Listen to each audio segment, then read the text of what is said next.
ابھی مزہ آئے گا نا بھیڑو. السلام علیکم ورحمۃ اللہ. ناظرین، آج آپ ایسی ویڈیو دیکھیں گے جس کو دیکھنے کے بعد آپ کا دل خوش ہو جائے گا کہ پہلی بات بریلوی علماء میں سے کسی نے اس طرح کی حق بات کہی ہے.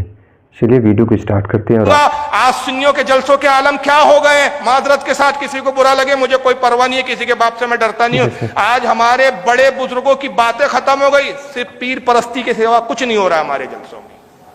بس پیر پیر پیر. کون سے جھنڈے گاڑ لیا آپ کے پیر نے بھائی، 4 ڈھنگ کے مسلمان بھی نہیں بنائے ہیں. پیروں کی تعریفوں کے علاوہ جلسوں میں کچھ نہیں ہمارے یہاں.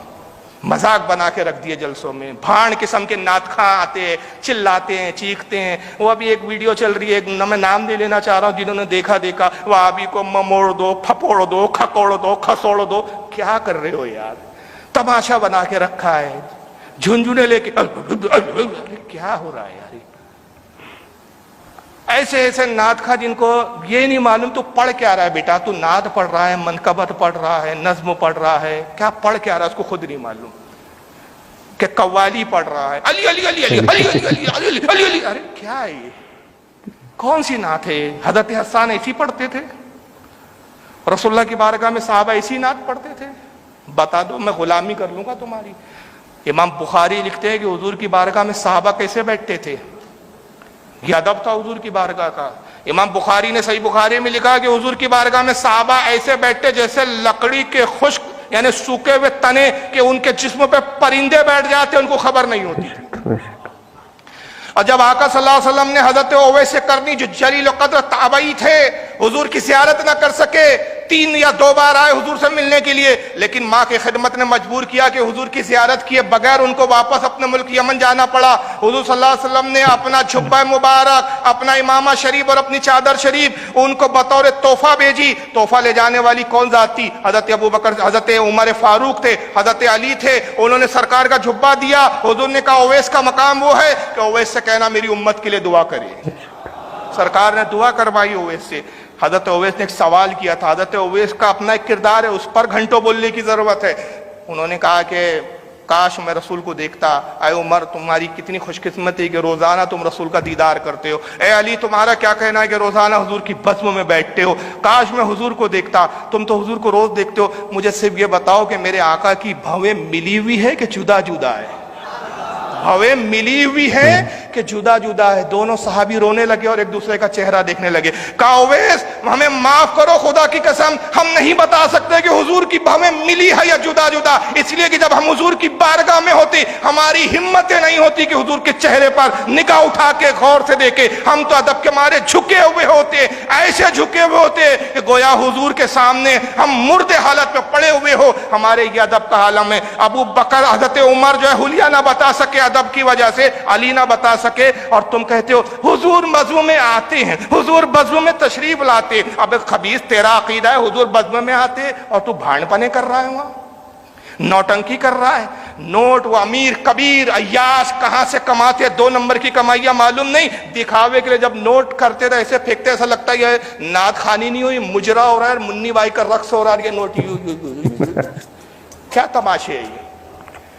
خدا کی قسم رسول تو بہت بڑی بارگاہ ہے. اعلیٰ حضرت ہوتے نا اس بزم میں اتنے جوتے مارتے کہ سر کا ایک بال نہیں بچتا تمہارا. یہ سنیوں کے جلسوں کے تماشے بنا. ہمارے جلسوں میں ڈاکٹر نہیں آتے، انجینئر نہیں آتے، پڑھا لکھا نہیں آتا طبقہ.